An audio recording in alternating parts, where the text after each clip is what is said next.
Buenos días, vamos a comenzar la clase pregrabada correspondiente al 24 de octubre. Es la clase de la unidad 3 relacionada con el manejo de praderas.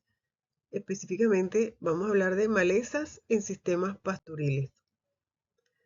Una maleza es toda planta que crece de manera espontánea en un sitio donde no es deseada, interfiriendo con los objetivos productivos, estéticos o ecológicos del sistema y que compite por recursos como luz, agua, espacio y nutrientes. En palabras más sencillas, podemos definir maleza como toda planta que compite con el cultivo.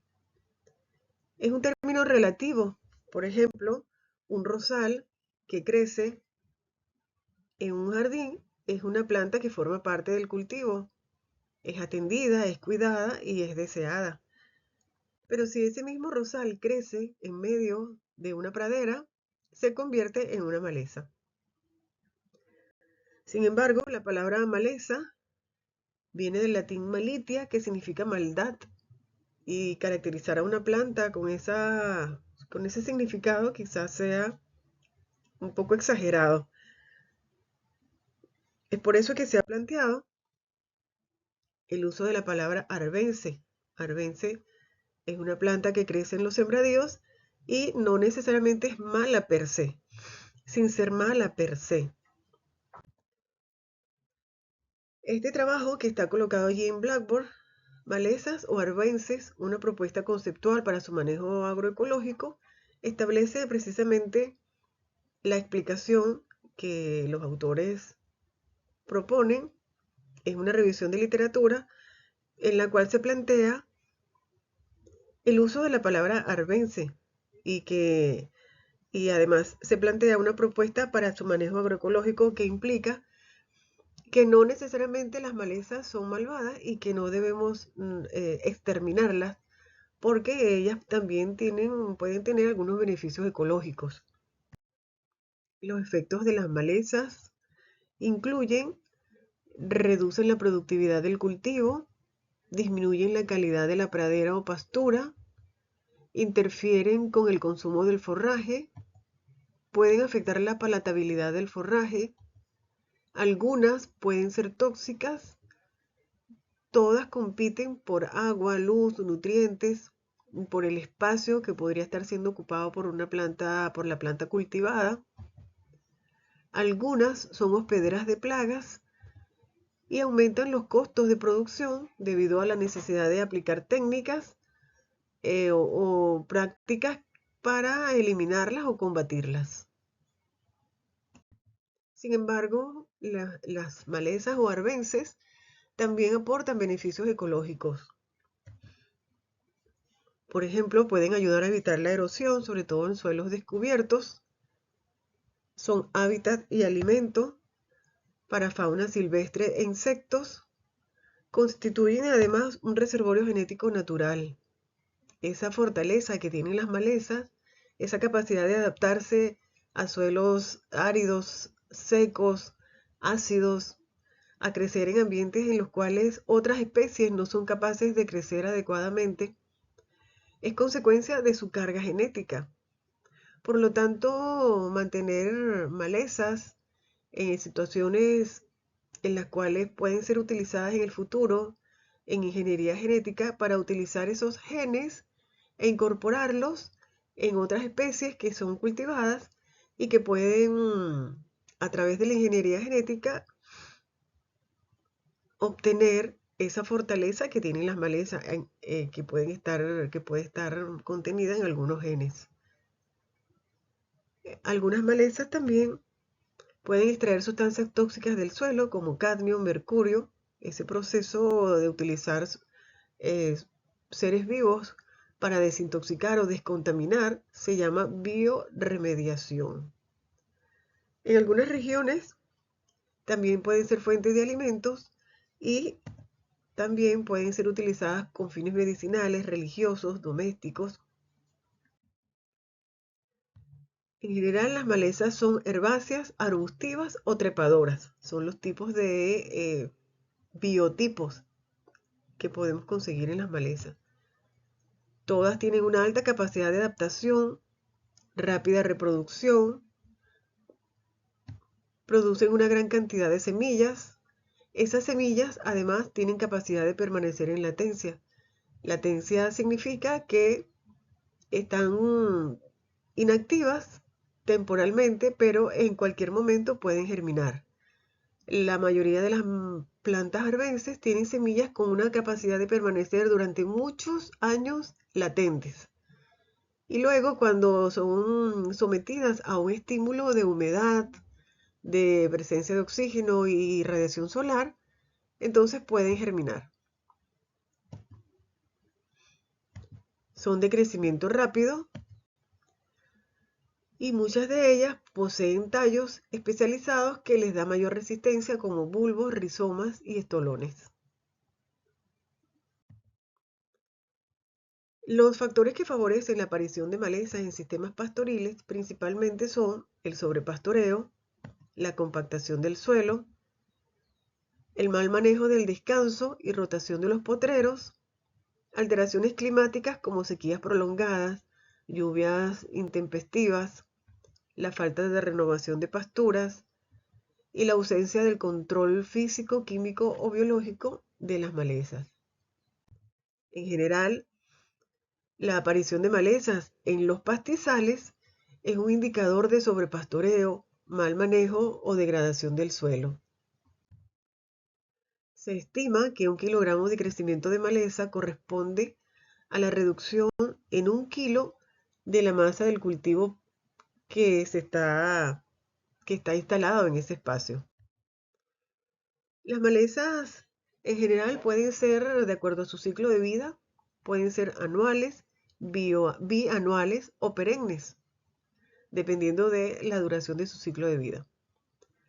Y dentro de los diferentes sistemas de producción o praderas, las malezas presentes pueden variar según la zona agroecológica, el tipo de pradera y el manejo del sistema. Existen una gran cantidad de plantas que pueden ser consideradas malezas o arbences. Vamos a hablar de algunas de ellas. Vamos a comenzar con Cuscuta campestris, llamada también popularmente como cabello de ángel. Esa foto que ven allí, esos tallos de color naranjas, son los tallos de Cuscuta campestris. Es una maleza muy particular porque es una planta parásita obligada. No tiene clorofila, no tiene hojas, no tiene raíces. Es herbácea, tiene tallos de 0,5 centímetros de diámetro y tiene unas estructuras llamadas austorios que penetran el tallo de la planta hospedera y extraen desde los haces vasculares el agua y las sustancias nutritivas. Como no tiene clorofila, pues no puede realizar fotosíntesis y por eso depende de las sustancias nutritivas que sintetizan otras plantas. En esta foto pueden ver del lado izquierdo las flores de Cuscuta campestris, porque sí produce flores y produce una gran cantidad de semillas.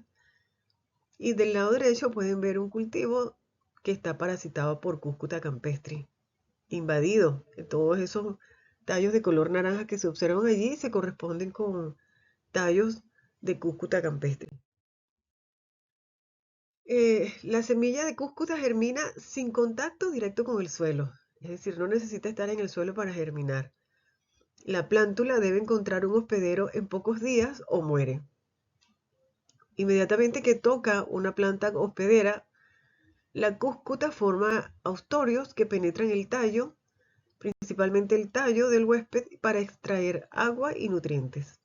Luego pierde su raíz original y se desarrolla completamente sobre el hospedero. Luego de eso ya la cúscuta no vuelve a desarrollar raíces, tampoco forma hojas, solamente verán los tallos creciendo, así como puede observarse en la foto, los tallos y posteriormente flores y semillas. Produce numerosas flores y semillas que pueden dispersarse por agua, maquinaria agrícola, animales o material vegetal contaminado. Del lado izquierdo pueden ver cómo la cúscuta se enrosca en el tallo de una alfalfa y luego a partir de allí sigue creciendo y sigue formando tallos que se van diseminando por todo el cultivo. Aquí pueden ver cómo los tallos son capaces de crecer no solamente enroscados desde la base del tallo de la planta hospedera, sino luego en prácticamente toda la superficie del cultivo. Cúscuta campestri es una maleza cuarentenaria. Significa que es una planta regulada oficialmente porque se considera peligrosa. Se considera peligrosa porque es muy difícil de erradicar una vez que se ha instalado en un cultivo. Su control y erradicación son obligatorios y se exige cuarentena porque se exige ciertas medidas de control, de fiscalización y de control para evitar que se extienda por todo el territorio nacional. Se ubica principalmente en el norte de Chile, y estas medidas tratan de evitar que las semillas de cúscuta y las plantas se diseminen por otras partes del territorio que están libres de cúscuta actualmente, que aún permanecen libres de cúscuta. ¿En qué consiste la cuarentena? Bueno, en ciertas medidas que se toman, por ejemplo, no se permite o se restringe la entrada de material vegetal, como semillas, forrajes, heno, que pueda estar contaminado con la maleza o sus semillas. Se exigen certificaciones fitosanitarias para poder movilizar algunos materiales. Si el material entra al país, puede estar sujeto a cuarentena post-entrada, como confinamiento, seguimiento, inspección. Y si se detecta la plaga, pueden aplicarse medidas como destrucción del material, restricción del movimiento de cargas, limpieza de maquinaria, prohibiciones específicas. Dentro de las situaciones específicas en Chile está el hecho de que, por ejemplo, el heno de alfalfa importado de Argentina debe tener una certificación libre de cúscuta. En materiales vegetales de propagación en general que ingresan a Chile deben cumplir un trámite de cuarentena post-entrada que se aplica cuando se importan plantas, esquejes, semillas para reproducción, las cuales deben cumplir con permiso, hospedaje en instalaciones cuarentenarias, inspecciones y por supuesto las certificaciones. Asimismo, los materiales que se exportan desde Chile deben ir con la certificación de estar libre de cúscuta. Y esto es así, ya que aquí también se encuentra la maleza y por eso se debe garantizar que se están cumpliendo las medidas necesarias para evitar la diseminación. Las principales formas de diseminación son a través de las herramientas de trabajo, la maquinaria, las heces de animales. Y cuando hablamos de heces de animales, no solamente es el ganado, también son las heces de animales silvestres como aves, insectos, roedores, que pueden comer la semilla y al trasladarse pueden excretar esas semillas junto con las heces y de esa forma diseminarse. Es más fácil prevenir el establecimiento que erradicarla. Y un aspecto interesante, un dato importante, es que Cúscuta campestri no parasita la mayoría de las Poaceae. La mayoría de las plantas gramíneas no son afectadas por cúscuta porque no tienen un tallo fuerte en el cual ella puede introducir el austorio. Necesita un tallo fuerte para poder sostener y para poder sostenerse ella y para poder incrustar el austorio por el cual succiona las sustancias nutritivas. Otras especies de maleza, como Chenopodium album, llamada popularmente cenizo, quinoa blanca o bledo. Allí pueden ver la foto de la planta, las flores. Es una maleza, es una hierba anual, está diseminada desde el norte hasta el sur de Chile, tiene desde 30 hasta 100 centímetros de altura, su tallo es erecto, estriado, tolera sequías y suelos salinos, sus hojas y semillas son comestibles, se reproduce por semillas y contiene ácido oxálico, 1.1%, y nitratos en las hojas. Por ese motivo no debe ser consumido en grandes cantidades. Los animales la consumen también cuando nace espontáneamente en los potreros, pero no debe abusarse de su consumo ya que puede ser tóxica si se consume en grandes cantidades, repito. Las personas que habitan en ciertas regiones en las cuales ella nace de forma espontánea suelen utilizarla para consumir tanto las hojas como las semillas. Luego está Amaranthus retroflexus o yuyo colorado. Pueden ver su tallo de color rojizo. Aquí pueden ver la inflorescencia y la planta. Amaranthus retroflexus es una planta nativa de América tropical. Es herbácea, es una hierba anual que puede alcanzar hasta 3 metros de altura. Su tallo es erecto, estriado, tolera sequías y suelos salinos. También tiene hojas y semillas comestibles y se reproduce por semillas. Tiene un alto contenido de nitrato en las hojas, por lo cual puede ser nefrotóxica.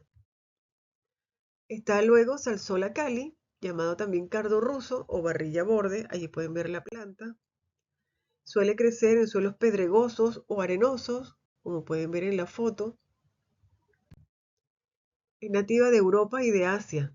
Se extiende desde 0 hasta 800 metros sobre el nivel del mar. Son plantas que pueden alcanzar hasta 1 metro de altura. Su tallo es muy ramificado. Como pueden ver la cantidad, allí en la foto se observa la cantidad de diversos tallos que nacen desde la base. Tolera suelos salinos y sequía, terrenos arenosos.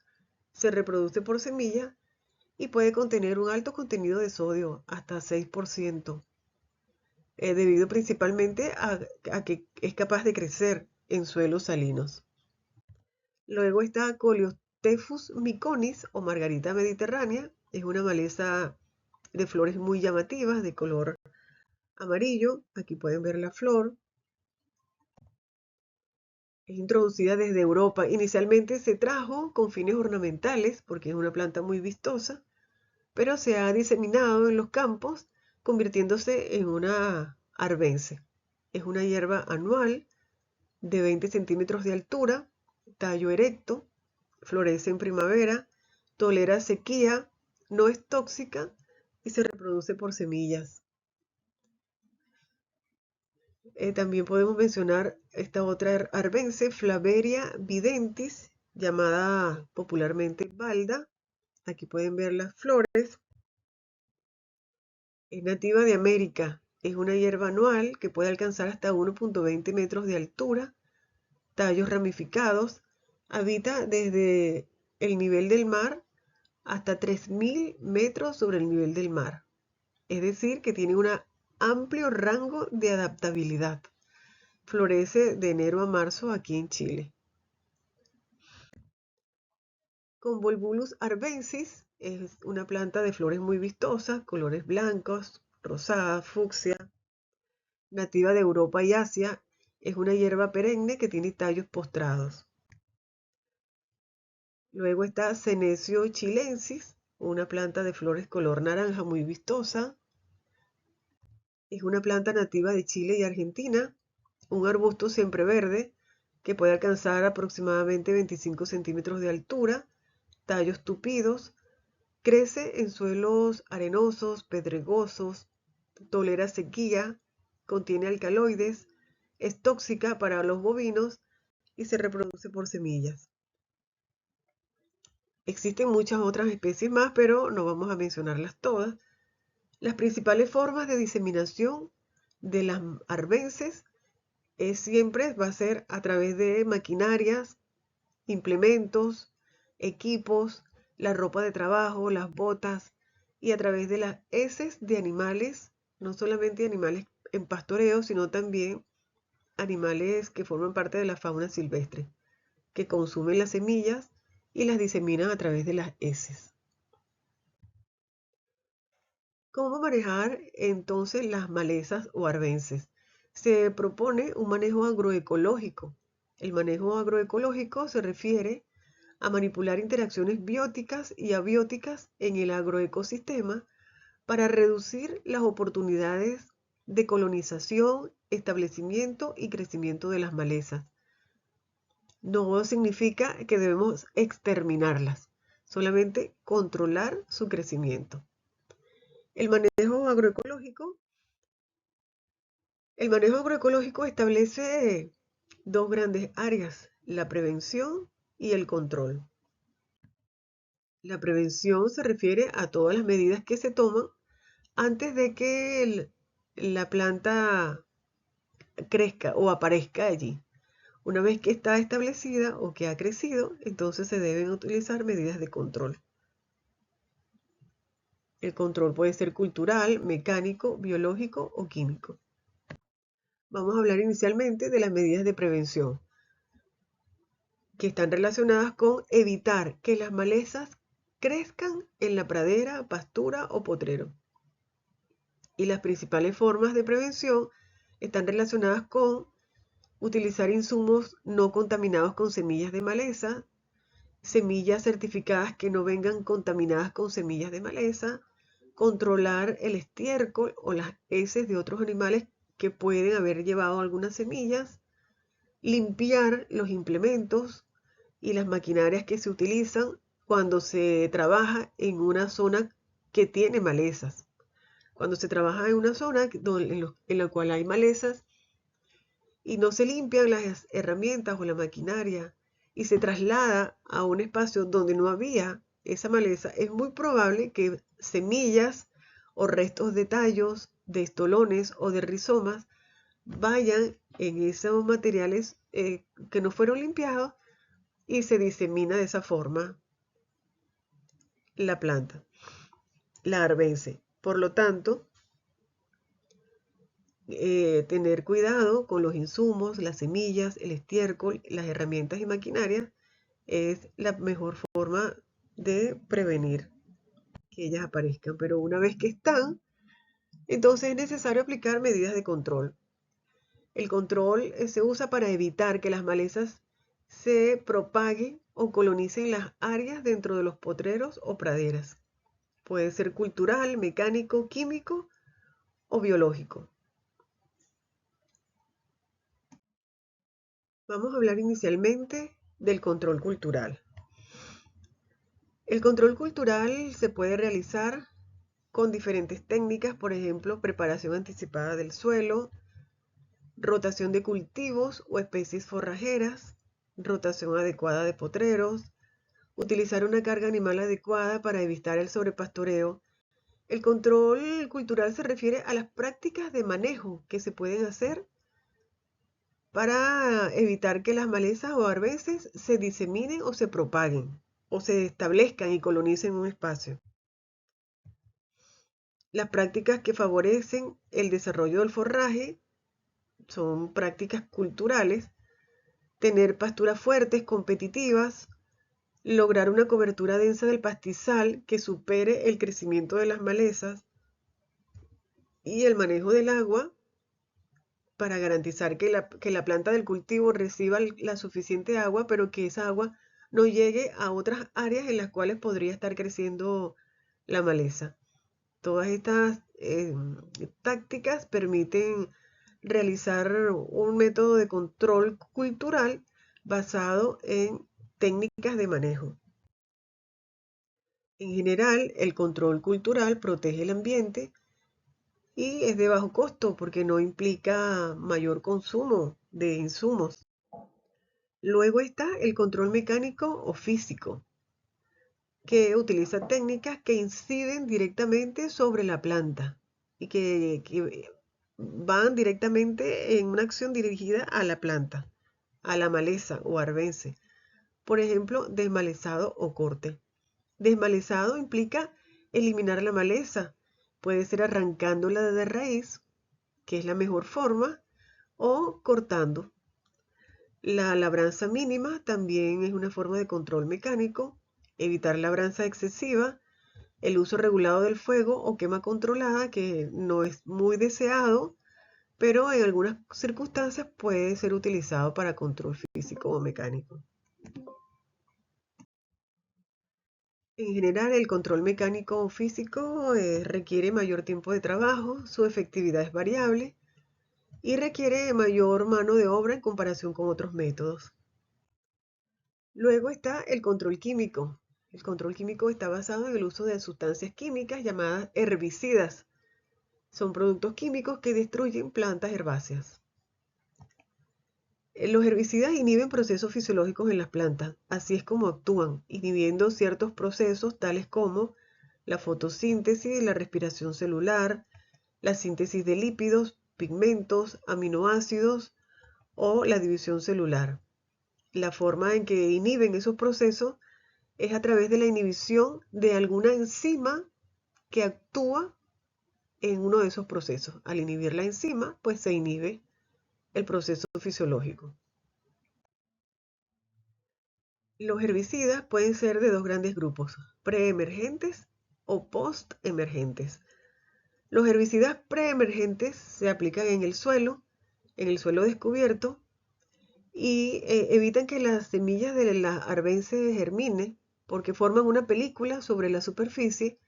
Cuando la semilla trata de germinar, consigue una película de herbicida que le destruye o intoxica el embrión o la plántula a medida que comienza a crecer, evitando que nazca.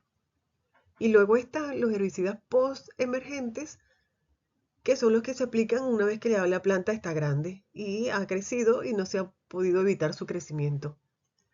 Dentro de los herbicidas post-emergentes existen dos grupos dependiendo del espectro de acción, selectivos y no selectivos. Los herbicidas selectivos tienen una capacidad de acción específicamente en cierto grupo de plantas. Por ejemplo, actúan sobre plantas de hoja ancha o sobre plantas de hoja fina. Son selectivos. Los no selectivos actúan sobre cualquier tipo de planta con la cual entre en contacto. Dependiendo del espectro de acción, los herbicidas pueden ser selectivos o no selectivos. En cualquier caso, dentro de cada uno de esos grupos existen dos modos de acción. Puede ser sistémico o de contacto. Existen herbicidas selectivos sistémicos, herbicidas selectivos de contacto. Herbicidas no selectivos sistémicos, herbicidas no selectivos de contacto. ¿Qué significa sistémico y qué significa de contacto? Los herbicidas sistémicos son absorbidos por la planta y llegan hasta los haces vasculares y circulan por todo el sistema vascular de la planta, ejerciendo su efecto en toda la planta, en las hojas, en los tallos, en toda la planta. Su acción es más lenta porque él debe recorrer inicialmente todo el sistema de la planta y así es como ejerce su efecto. Por el contrario, los herbicidas de contacto no son absorbidos hasta el sistema vascular y ejercen su efecto solo con entrar en contacto físico o externo con cualquier parte de la planta. Dependiendo del modo de acción, entonces algunos herbicidas, los sistémicos, son de acción más lenta y los herbicidas de contacto son de acción más rápida. En este cuadro pueden ver diferentes herbicidas utilizados en Chile. En la columna de la izquierda pueden ver el ingrediente activo, en la columna de la derecha los nombres comerciales y en la columna central, perdón, los nombres comerciales y en la columna de la derecha las principales malezas u objetivos principales. Las dos primeras filas son dos herbicidas llamados por su ingrediente activo glifosato y paraquat. Ambos son no selectivos. El glifosato es no selectivo sistémico y el paraquat es no selectivo de contacto. Como son no selectivos, se aplican sobre cualquier tipo de maleza. Matan todo lo que sobre lo cual se aplica. Todo lo demás que aparecen allí, 2,4-D, tricoplir, cletodin, melsulfurón, clopiralid, bromoxinil, todos los demás son selectivos. Algunos son selectivos de hoja ancha, algunos son selectivos de hoja fina. Cuando hablamos de hoja ancha nos referimos a plantas dicotiledóneas. Cuando hablamos de hoja fina nos referimos a monocotiledóneas o gramíneas.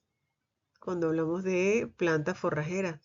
Porque recuerden que las gramíneas tienen hojas finas y las dicotiledóneas tienen hojas anchas, que pueden ser de diferentes grados de anchura o diferentes dimensiones, pero no son finas como las gramíneas. De tal forma que los herbicidas pueden ser selectivos, dirigidos específicamente a matar plantas de hoja fina, o selectivos, dirigidos específicamente a matar plantas de hoja ancha. Y en este cuadro pueden luego analizarlo con más detalle, las diferentes malezas sobre las cuales actúa. Bueno, uno de los principales riesgos y efectos secundarios en el uso de herbicidas tiene que ver con la toxicidad que puede provocar sobre el usuario, el operador, sobre la persona que manipula el herbicida, lo aplica, lo prepara o lo aplica. Y ese tipo de riesgo puede ser una toxicidad aguda cuando ocurre una exposición directa durante la mezcla o durante la aplicación, por ejemplo, un derrame, inhalación, contacto dérmico, y el efecto puede ser irritación ocular, náuseas, mareos, dificultad respiratoria. Puede producirse toxicidad crónica cuando existe una exposición prolongada o acumulación en el organismo debido a una mala práctica. Eso puede ocurrirle a las personas que durante muchos años aplican herbicidas sin tomar medidas de precaución o medidas de prevención.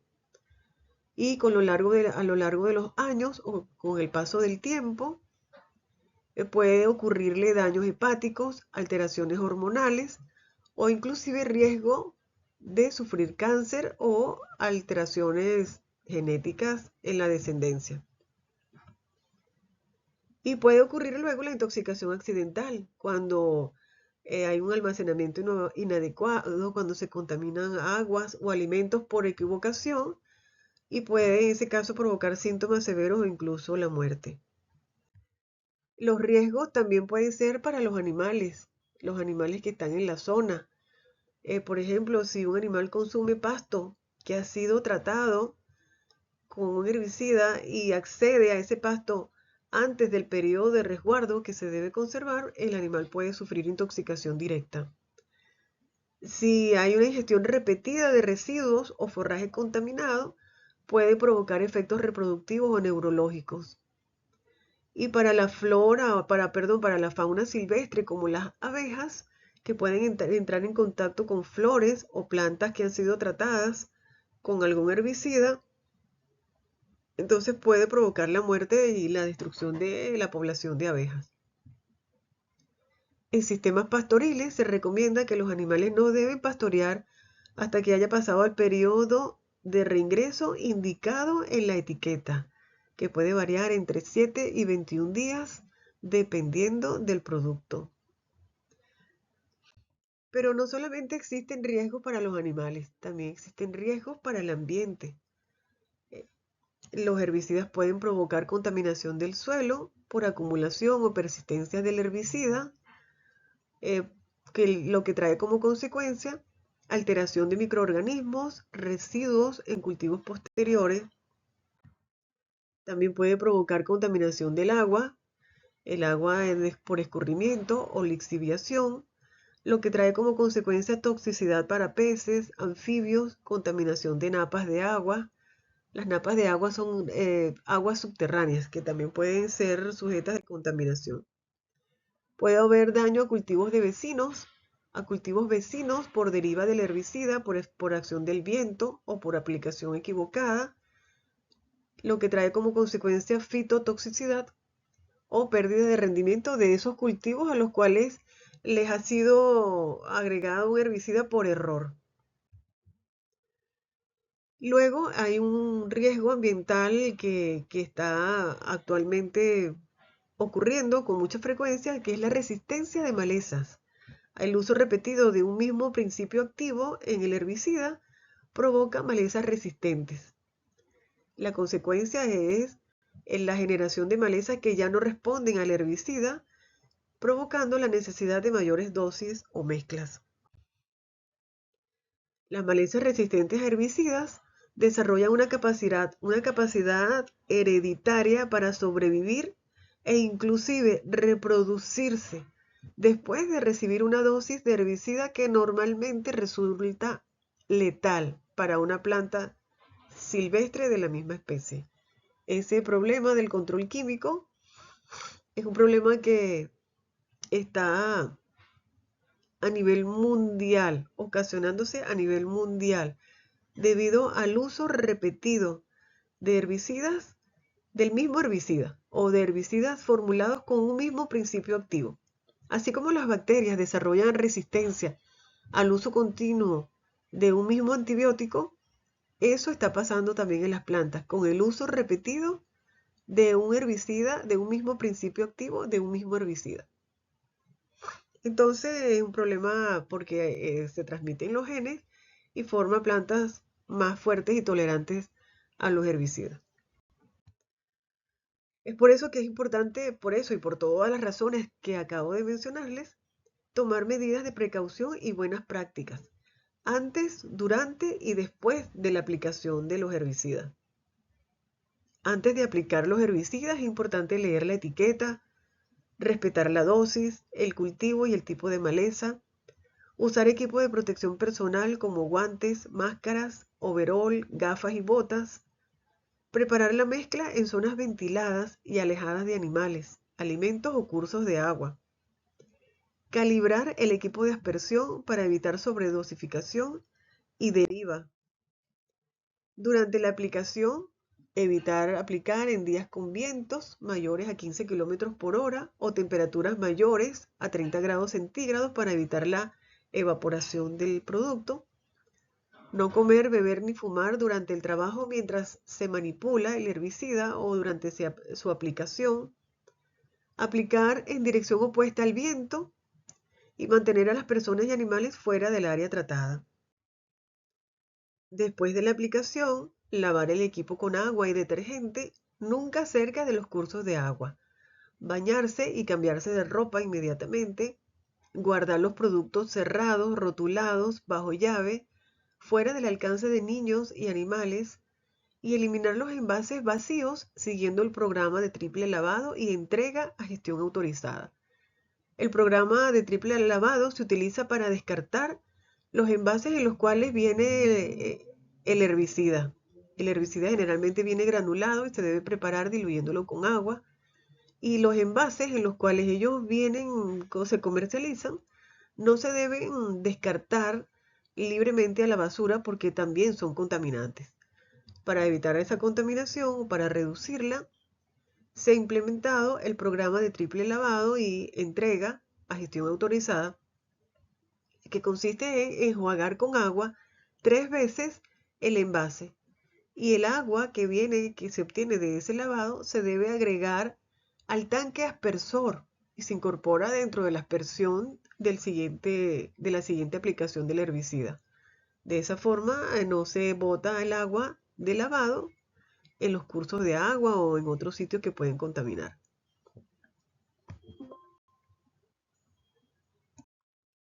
En general, las buenas prácticas complementarias abarcan rotar herbicidas de diferentes modos de acción para evitar resistencia. Implementar un manejo integrado de malezas que incluya control mecánico, rotación de cultivos, cobertura vegetal, control de diferentes formas. Respetar el periodo de carencia y reingreso indicados por el fabricante o por el sistema agrícola y ganadero. Y monitorear la eficacia y los efectos secundarios después de cada aplicación. En general, el control químico o el uso de herbicidas debe ser aplicado con muchas precauciones. No se debe exceder nunca la dosis recomendada. Se deben seguir las instrucciones en la etiqueta, cumplir estrictamente las medidas de seguridad al usarlos, no verter residuos en cursos de agua o cerca de ellos, y estar consciente que su uso indiscriminado puede contaminar aguas, suelos y provocar malezas resistentes al herbicida. Vamos a hablar ahora del control biológico. Implica el uso de organismos vivos como insectos, extractos de plantas, para el control de arbences. Y existen 4 métodos principales: el método clásico, inundativo, conservativo y las plantas alelopáticas. Cuando hablamos de control biológico, el predador es el bioagente. Y ese depredador o bioagente que controla o con el que se va a controlar el crecimiento de las malezas pueden ser insectos, hongos, bacterias o extractos vegetales. Vamos a hablar inicialmente del control biológico utilizando el método clásico. El método clásico implica organismos no nativos, llamados predadores, que son ingresados en una zona para atacar una planta en particular, maleza o arbense. Y es muy parecido al método inundativo, con la diferencia que el método inundativo, ese organismo o predador es cultivado, es criado en un entorno controlado y luego liberado en grandes cantidades en el lugar donde queremos que haga su efecto. Se usan enemigos naturales específicos de las malezas y esos seres vivos o esos organismos no tienen que sobrevivir o reproducirse de forma continua en el nuevo hábitat. Lo importante es que se liberan masivamente y al liberarse de forma masiva pueden atacar la planta y eliminarla en una proporción muy intensa. Puede aplicarse en forma de aerosoles o gránulos sólidos. Atacan selectivamente la maleza sin dañar el cultivo. Provocan menos impacto ambiental si lo comparamos con con el uso de herbicidas, por supuesto, pero requiere más investigación para poder masificar el uso. Aquí les traigo algunos ejemplos de controladores biológicos. Crisolina quadrigémina, que ha sido utilizada de manera exitosa para controlar el crecimiento de hierba de San Juan. Phytomyza orobanquia, que ha sido también utilizada en diferentes experimentos y también en el campo con éxito para controlar la maleza Orobanche heredae, llamada popularmente orobanca, y el Fusarium oxysporum, que es un hongo, y se han obtenido extractos de este hongo que han controlado exitosamente la maleza hierba púrpura. Luego está el método de conservación. En el método de conservación se ajustan las prácticas de manejo para fomentar o promover la población de un agente de control biológico en particular. Por ejemplo, cultivos de cobertura, cero labranza, o proporcionar refugio y alimento para proteger granívoros como escarabajos, hormigas, grillos, roedores, aves que consumen las semillas de las malezas.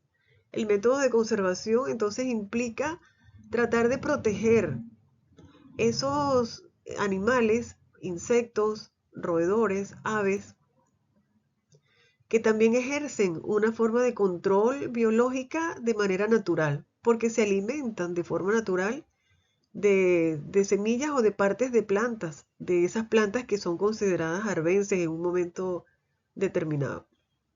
Entonces, protegerlos a ellos, a esos animalitos, forma parte de un mecanismo de control biológico llamado método de conservación.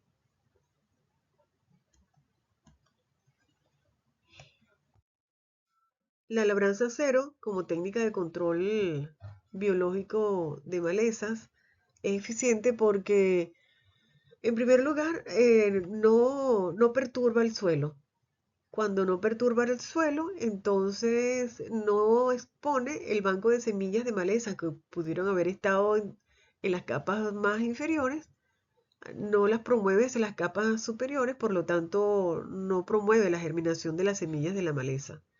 Además, aumenta los microorganismos degradadores que viven de forma natural en el suelo porque hay una menor perturbación de la superficie del suelo.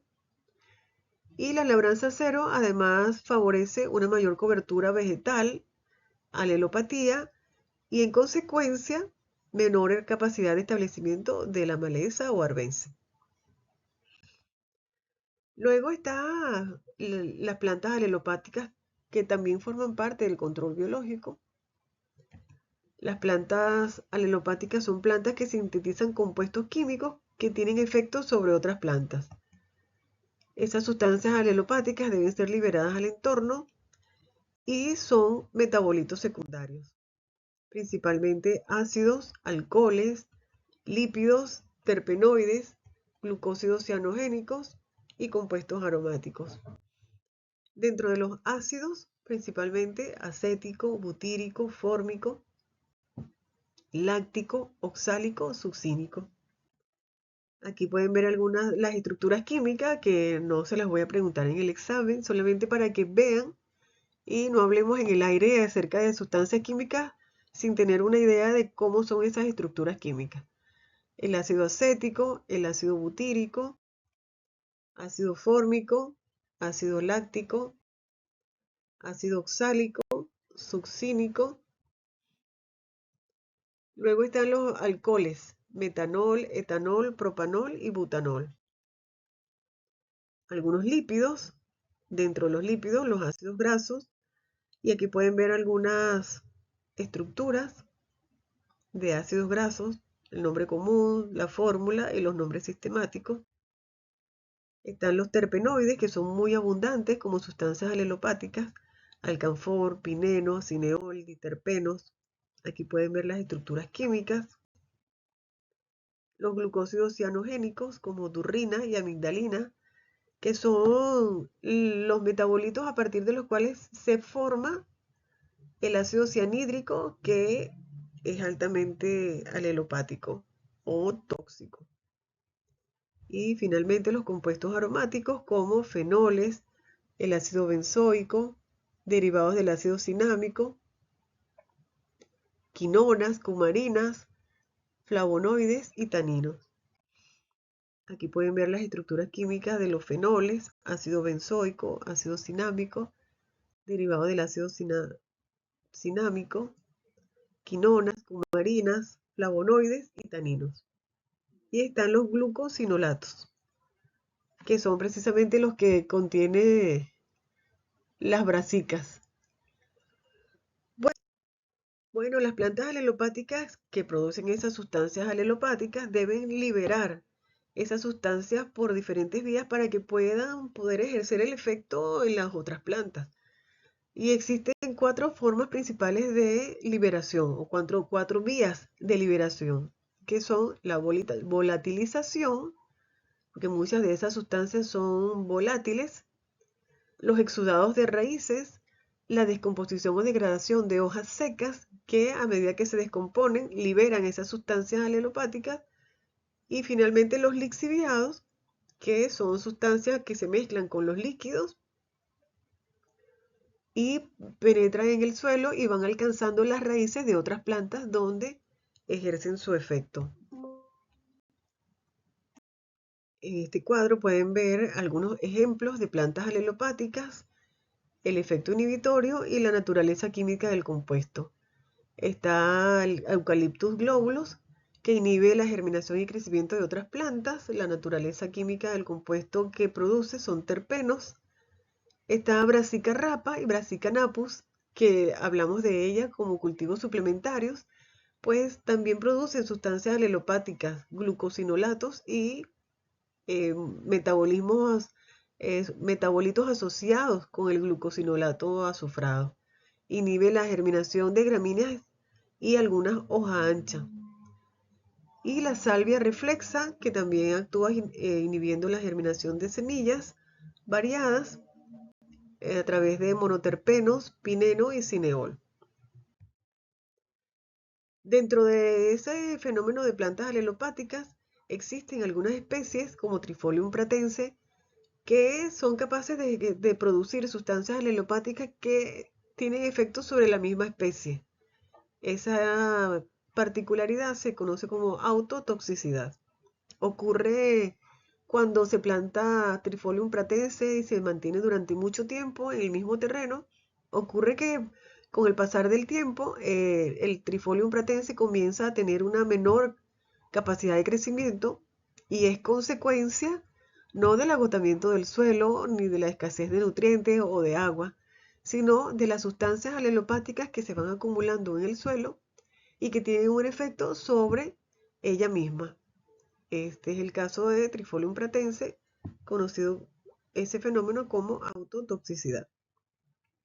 Y finalmente, para poner algunos ejemplos de control, usaremos el caso de Cúscuta campestris y cómo pueden combinarse diferentes formas de control químico, control mecánico y control biológico en este caso. El control químico puede hacerse utilizando herbicidas de contacto o herbicidas aplicados al suelo para destruir las plántulas de cúscuta antes de que puedan alcanzar la planta hospedera.